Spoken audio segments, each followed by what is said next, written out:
दोस्तों, क्या आप जानते हैं कि भारत नाटो का हिस्सा क्यों नहीं बनता?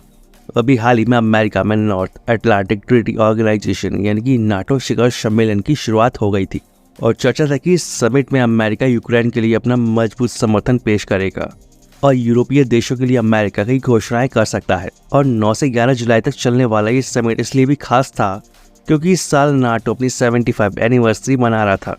और आपको बता दें कि प्रेजेंट में दुनिया की 32 कंट्री नाटो की मेंबर है और इसी साल मार्च में स्वीडन नाटो का मेंबर बना था और इस समिट में नए मेंबर का स्वागत किया गया। वैसे पिछले कुछ सालों से नाटो से कई देश जुड़े हैं, लेकिन भारत ने अभी तक इससे दूरी बनाई हुई है। तो ऐसे में सवाल यही आता है कि भारत अब तक नाटो का हिस्सा क्यों नहीं बना है। पहले जान लेते हैं कि नाटो क्या है और ये क्या करता है।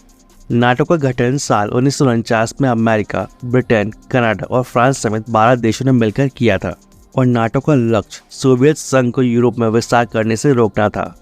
और इसके मेंबर इस बात पर सहमत है कि अगर इनमें से किसी पर हमला होता है तो इसकी दूसरी मेंबर कंट्री को उसका बचाव करने में मदद करनी होगी। नाटो के पास अपनी कोई सेना नहीं है, लेकिन इसकी मेंबर कंट्री संकट की स्थिति में सामूहिक सैन्य कार्रवाई कर सकती हैं, यानी ये मिलकर एक दूसरे की मदद करते हैं। और आसान भाषा में समझे तो सदस्य देशों को स्वतंत्रता और सुरक्षा की गारंटी देना इसका लक्ष्य है।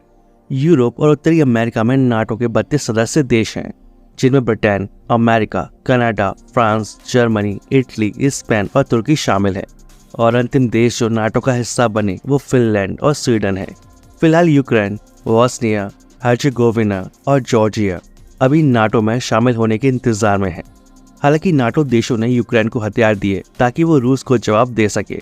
और देखा जाए तो दुनिया के कई देश नाटो का हिस्सा बनने की कोशिश में जुटे हुए हैं, लेकिन भारत ने कभी भी ऐसा करने की कोशिश भी नहीं की। और इसकी एक नहीं बल्कि कई वजह रही हैं, और जिसमें पहली वजह है गुट निरपेक्ष आंदोलन। और इसे समझने के लिए इतिहास में जाना होगा। जब सेकेंड वर्ल्ड वॉर खत्म हो चुका था और अमेरिका और सोवियत संघ दो गुट बन चुके थे, तो उस समय के प्रधानमंत्री पंडित जवाहरलाल नेहरू का मानना था कि एशिया और अफ्रीका के नए आजाद और गरीब देशों की बड़ी शक्तियों के सैनिक गुटों से फायदे की जगह नुकसान होगा और इसलिए बेहतर होगा कि एक नया गुट बने। और इस तरह गुट निरपेक्ष आंदोलन शुरू हुआ और जिसका श्रेय भारत को दिया जाता है। और इस पहल का मकसद था कि इससे जुड़े देश ना तो किसी पावर ब्लॉक का हिस्सा होंगे और ना ही किसी का विरोध करेंगे। गुट निरपेक्ष आंदोलन कई राष्ट्रों की एक अंतर्राष्ट्रीय संस्था है और अभी प्रेजेंट के हालात देखें तो भारत का रुख रूस और यूक्रेन के लिए स्पष्ट रहा है। नाटो का मेंबर न बनने के पीछे दूसरी वजह है निर्णय लेने के लिए स्वतंत्रता। भारत ने हमेशा ही रणनीतिक स्वायत्तता को महत्व दिया है और भारत ने हमेशा ही अपनी विदेश और रक्षा नीतियों के संबंध में स्वतंत्र निर्णय लिए हैं। लेकिन नाटो में शामिल होने के बाद भारत को नाटो मेंबर देशों की रक्षा नीतियों और रणनीतियों से जुड़ना होगा और ऐसा होने पर उसके स्वतंत्र रूप से निर्णय लेने की क्षमता पर असर पड़ेगा।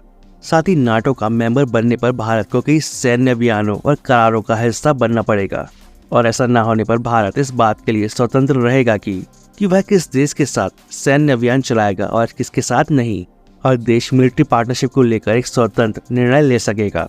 दोस्तों, साल भर पहले भारत को नाटो प्लस का हिस्सा बनाने के लिए अमेरिकी संसद की सेलेक्ट कमेटी ने सिफारिश की थी, लेकिन भारत ने अपना रुख साफ कर दिया था। विदेश मंत्री जयशंकर ने साफ कर दिया था कि नाटो प्लस का दर्जा पाने के लिए भारत उत्सुक नहीं है। भारत ने इसलिए भी अपना रुख साफ किया क्योंकि देश किसी भी चुनौती से निपटने में सक्षम है और अगर भारत नाटो का हिस्सा बनता है तो उस पर अमेरिकी खेमे का ठप्पा लग सकता है। तो इन्हीं कुछ वजहों के कारण भारत नाटो का हिस्सा नहीं बनता है।